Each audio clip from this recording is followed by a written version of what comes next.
Cuarto Poder y Letras de Fuego, una vez más en la Sala de las Artes, en otra previa de las veladas culturales que se generan acá de la mano de la Camerata de las Artes y del maestro Julio Lazarte.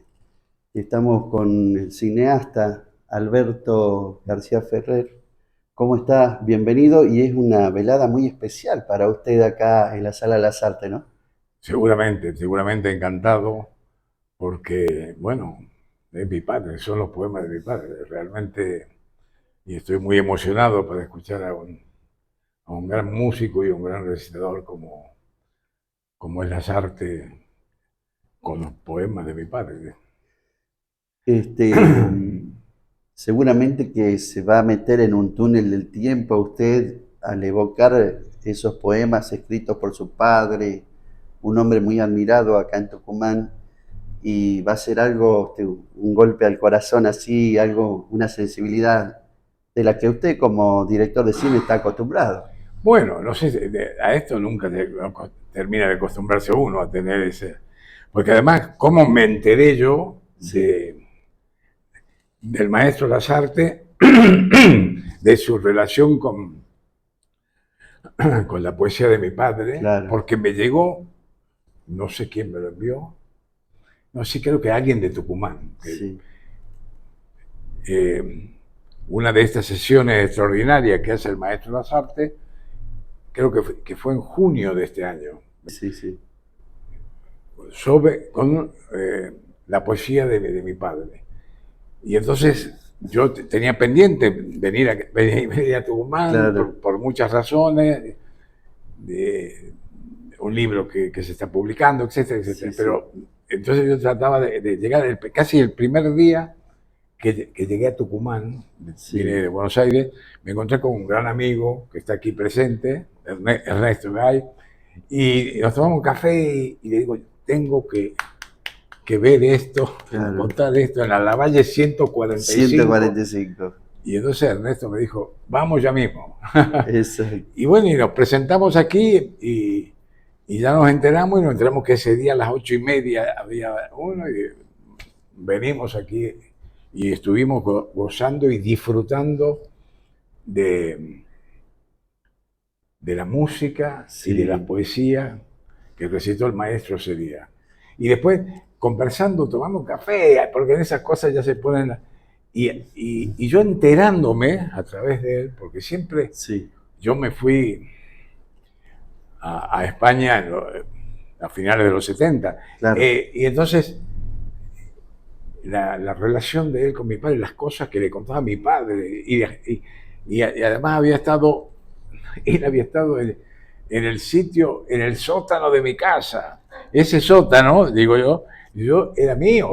Claro, Cuando tenía 14 años, eh, a mí me gustaban mucho las ciencias naturales y la entomología y la lectura. Por mi padre, la lectura. Tenía la wow, biblioteca de mi padre arriba, que era, me enseñó un camino, y como yo digo, finalmente leer es viajar, ¿no? Uno sí, viaja sí, sí, leyendo, y ahí abajo tenía las cajas con insectos que nos gustaban, bueno, que me gustaba qué mucho. Y cuando bueno, yo me fui para allá, mi padre, que tenía arriba su biblioteca y su estudio, se instaló allí abajo. claro, Y ese orden que me emocionó, que dicho por el maestro, decía, tenías todo ordenado, que claro, yo volví muchas veces sí, sí, de España, nos escribíamos cartas, y entonces yo encontré todas mis cartas perfectamente ordenadas claro. por él. Y yo me daba vergüenza porque yo tenía las de él, pero las tenía como guardaditas en la caja, pero él ya tenía todo encarpetado, por fecha, etcétera, etcétera. Qué Así que claro, bueno, estar con el maestro significaba revivir y conocer eh, otros aspectos, sí, pero vinculados a la cultura, a la poesía sí. y a la relación social de mi padre, ¿Qué ¿no? recuerda usted, Alberto, de esa faz poética de su padre? Bueno, yo de niño sabía que. Yo creo que yo recuerdo de niño, mi padre, como él era contador y trabajaba, era un trabajador infatigable. Él trabajaba con la contabilidad, con esto, con lo otro. Pero de niño yo recuerdo que los domingos él se dedicaba a escribir, y no solamente a escribir, sino a enviar revistas donde él colaboraba a Santo Domingo, a Costa Rica, a Venezuela.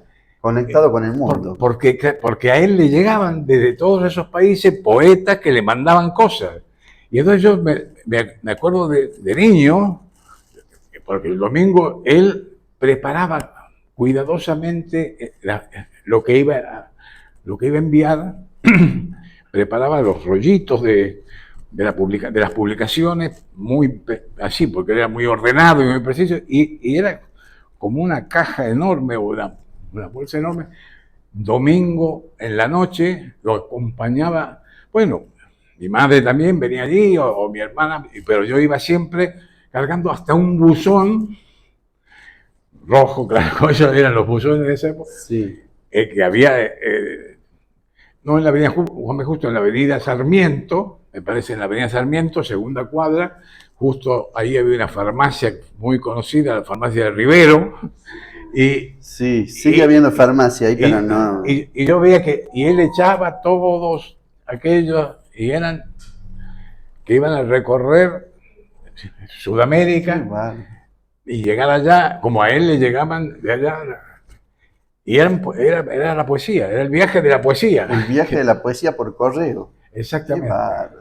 Y usted, ese ADN poético, ¿lo trasladó a la pasión suya por el cine, a su carrera? Sí, sin lugar a dudas. Sí. Porque yo siempre digo, de alguna manera, y ahora en un libro que se va a publicar ahora,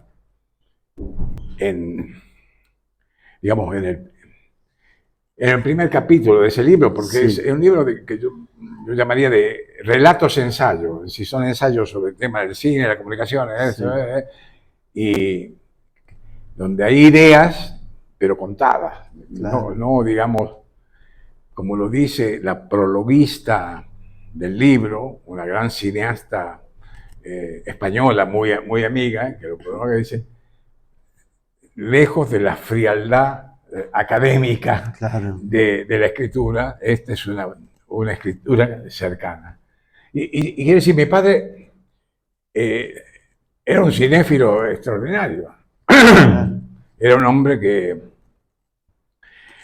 la poesía, el cine, la escritura, y claro, y su profesión, que era en ese libro, ahí mi padre aparece 2 o 3 veces, como referencia a la biblioteca, claro, pero les cuento esto porque ahí está, en un largo artículo que ya salió publicado en España, en Cuadernos Hispanoamericanos,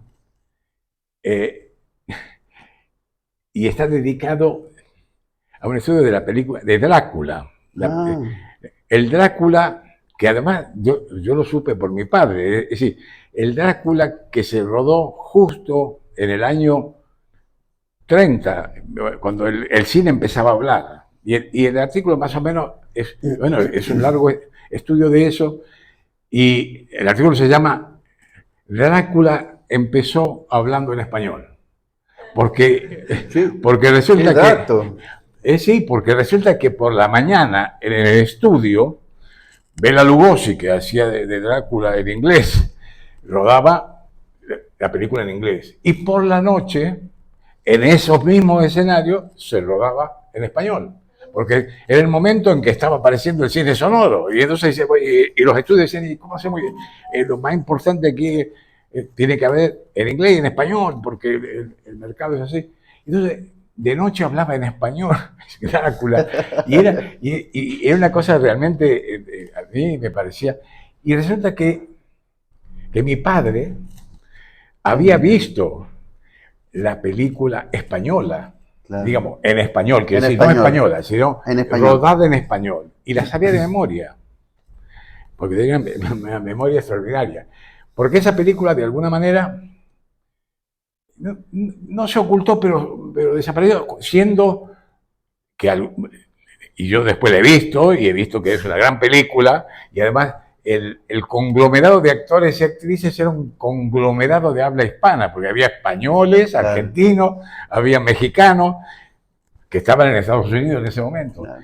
Y entonces, la biblioteca de mi padre, y es con esto, voy a más o menos, y que tiene que ver con esto, con Drácula, yo a la siesta, como era la biblioteca de mi padre, que era extraordinario, con unos que llegaban hasta arriba, Claro. hasta el techo, pero con unas puertas con carriles de vidrio y Qué madera hermoso. para que los vidrios se estuvieran. Entonces se cerraba, y él lo controlaba eso perfecto. Entonces yo a la siesta me iba allí a sacar libros y a verlo, que estaba todo muy ordenadito. Y una de las cosas que había sacado era, había un Drácula, de Bram Stoker en español. Y leía eso, leía otra cosa. Y ese día yo solía meterme en la biblioteca, en su escritorio, y leer y dejar todo acomodadito. Claro. Y antes de que él ya se fuera a trabajar, yo ya había dejado todo ahí. Pero ese día me pasé leyendo Drácula y mi padre llegó y me vio. Y entonces, y recuerdo exactamente lo que me dijo. Ahí en ese momento agarró el libro que yo estaba leyendo, que era Drácula, y me dijo, en perfecto español, digamos, aquella línea que dijo la película en español de Drácula, Claro. que decía, sabe demasiado, doctor Van Helsing, para no haber vivido usted toda una vida. Me dijo eso a mí. ¡Qué bárbaro! Y estaba diciendo el texto y entonces yo ahí lo cuento así, de esa manera en el artículo, porque entonces mi padre me dijo eso y se fue.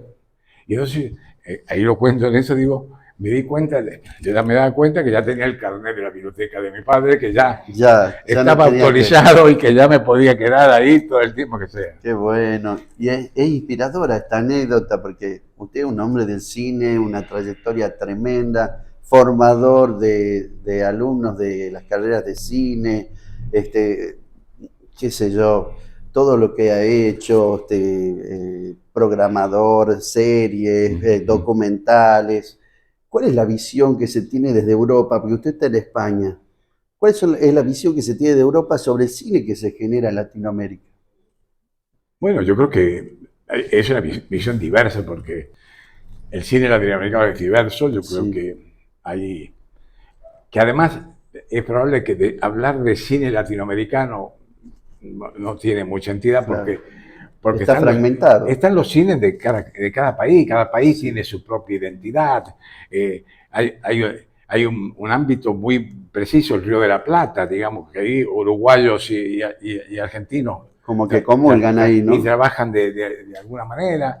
Pero hay en general un desarrollo del cine muy importante que ha ocurrido en los últimos tiempos, pero con los orígenes, podemos decir que las dos grandes cinematografías de la América, digamos, de Latinoamérica, hispanoparlante, incluso, bueno, también tenemos a Brasil, que eran la mexicana y la argentina, ¿no? Eran de un peso importante en el conjunto de la cinematografía. Y eso ha sido importante, digamos, para el desarrollo de eso. Para Argentina siempre ha tenido un peso importante, con una particularidad argentina, ¿no? Que es la relación mucho más directa con España. Yo trabajé mucho en una fase de mi trabajo en el tema de potenciar el cine de habla hispana y la cooperación. Yo trabajaba en el Instituto de Cooperación Iberoamericana y era como director de programas y proyectos audiovisuales y trabajábamos en esto. Y siempre me acuerdo, digo, con esta relación de España con... Hay mucha coproducción entre Argentina y España, ¿no? Y me acuerdo de eso de una gran directora, muy amiga, que yo la quiero muchísimo, una de las grandes directoras de cine venezolano. Tuvimos una reunión en San Sebastián, en el festival, para ver cómo trabajábamos para profundizar las coproducciones, y estábamos trabajando en eso. Y ella ella venezolana, Sí. ahí, claro, estaba de España, las coproducciones con los distintos países, y entonces ella dijo, en ese sentido del humor que ella tenía, dice, yo sé que el cine español y el cine argentino son una pareja consolidada ya, pero acéptennos a nosotros, los venezolanos, aunque sea como amantes. Qué bárbaro. Bueno, eso es así, porque la verdad que el cine español y el cine, y España mismo, cuando uno va a Buenos Aires y mira la Avenida de Mayo,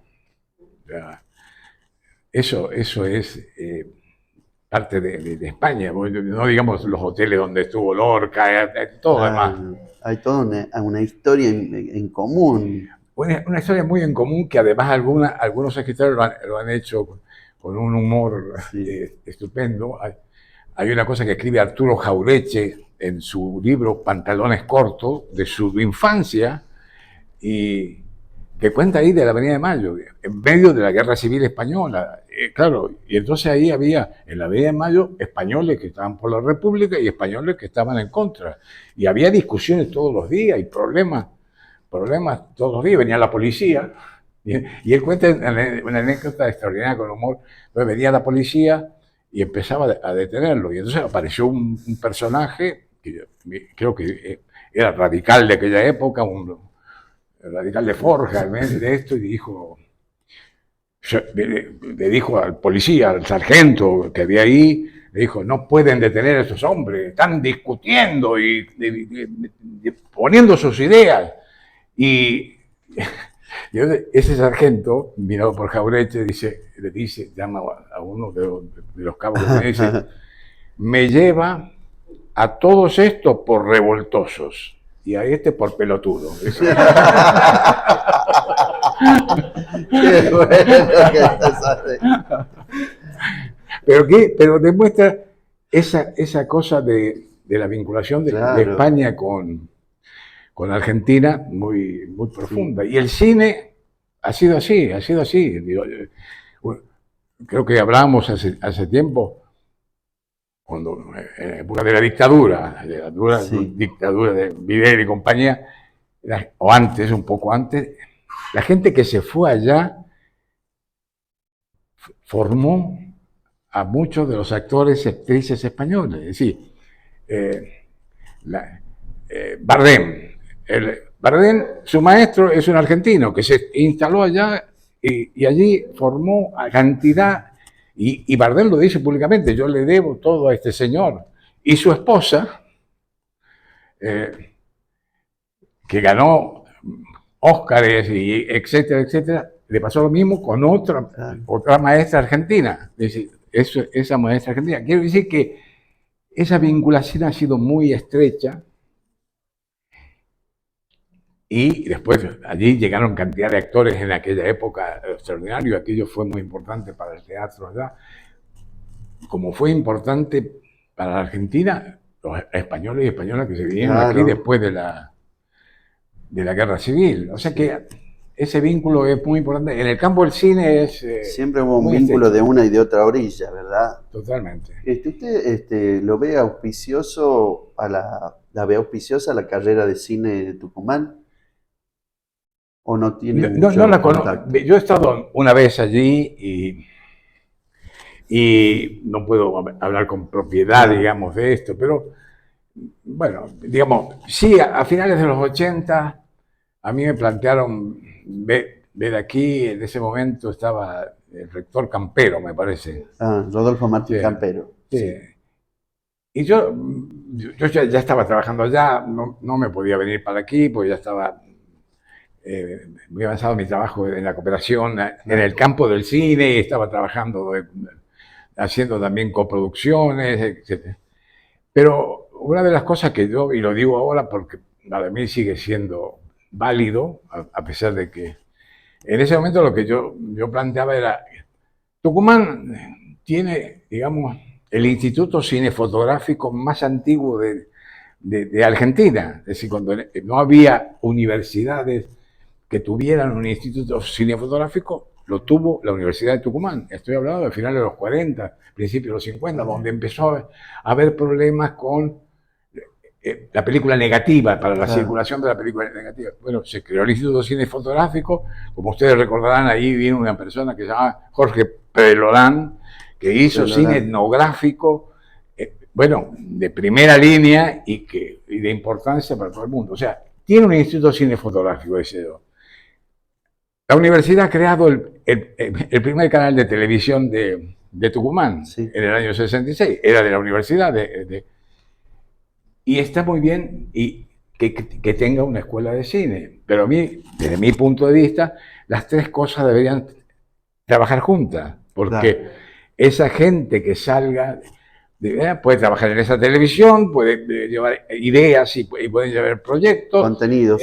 El cine fotográfico crea sinergias para la producción de contenidos, no separaditos como están ahora, cada uno en una parte. Por eso digo, ahí había un potencial, como yo lo entendí, y así se lo planteé en ese momento al rector en ese momento y al vicerrector, y bueno, y ahí había, bueno, y ya hay otra historia medio desgraciada ahí con el tema de la Facultad de Artes, porque yo me gradué de cine en la Facultad de Artes de la Universidad de La Plata. Sí.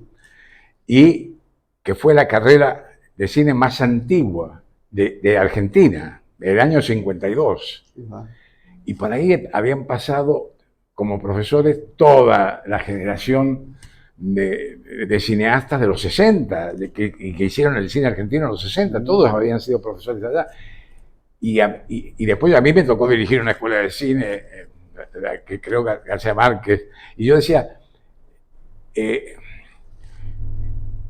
nosotros, digamos, no formamos técnicos, que los formamos técnicos, son técnicos, pero formamos creadores. Es decir, aquí lo que digamos es a la creación. El profesor, me acuerdo que el profesor de edición, de montaje, que era un inglés, teníamos ahí en la escuela de cine, teníamos profesores de 30 nacionalidades que venían de Australia, de Estados Unidos, de países de América Latina.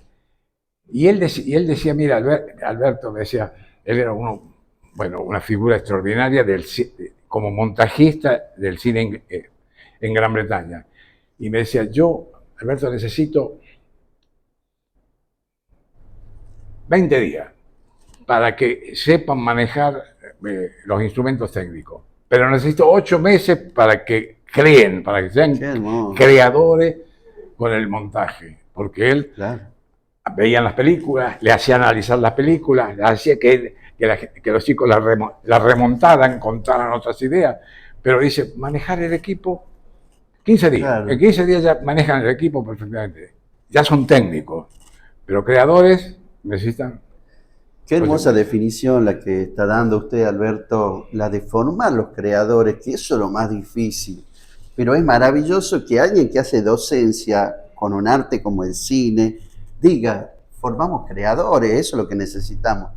Y ahora, ya para dejarlo que disfrute de este recital poético que va a ser maravilloso, porque esto es único en el mundo, creo, lo que sucede en esta sala, con un declamador, pero de lujo, como lo es Julio Lasarte. Quiero preguntarle algo que más que una pregunta, quizás sea un deseo íntimo después de esta charla que hemos tenido. ¿Los tucumanos podemos disfrutar de algún proyecto suyo en esta tierra? Bueno, lo he hecho y he trabajado en diversos proyectos. Lo que pasa es que en este momento estoy en mi fase. Bueno, estoy trabajando en un documental, estoy trabajando en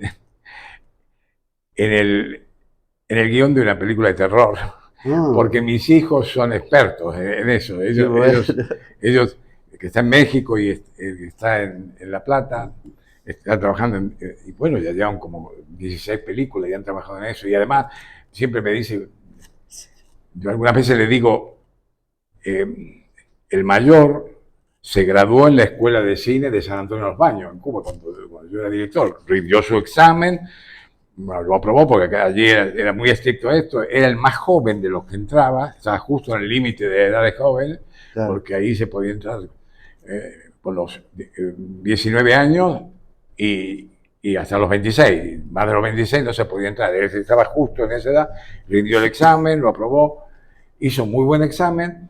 Y digo esto porque después le dije a mi hijo, cuando se graduó mi hijo, en esa generación, en esa promoción, yo armé un jurado que iba a analizar los trabajos de graduación de cada uno de ellos, que eran los cortometrajes. Mi hijo había hecho como director, él estaba en la carrera, ahí había distintas directores, guionistas, productores, sonidistas, directores de fotografía, bueno, pero como insistíamos en esto, todos son creadores, todos tienen idea.